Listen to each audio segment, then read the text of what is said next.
was raised in a house that avoided talking about race and described it as a really good thing to avoid talking about race, because that meant that we were colorblind, is what the term was at the time, or we were not seeing race.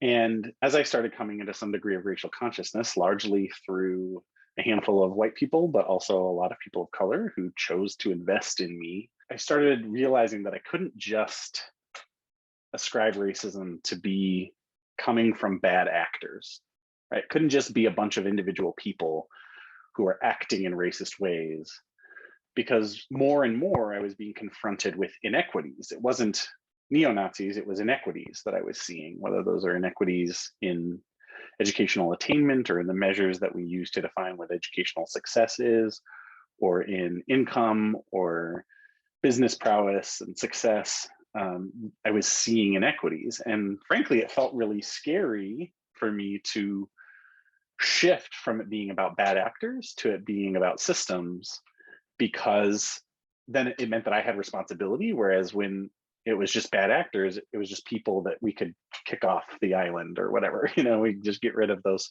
bad individuals and everything will be fine. And so it felt really scary, but at some point it came to the reality that I had to ask myself, do I think that people of color or individual groups of color, like Black people or Indigenous people or others, are inferior to white people and white people are superior? And if my answer to that question is no, people of color are not inferior, then the only other explanation is that there is systemic racism. There is a system in place that is causing these inequities to occur.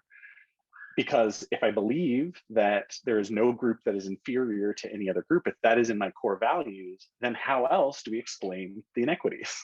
It can't be, it's either the people or it's the systems. There's no real other way.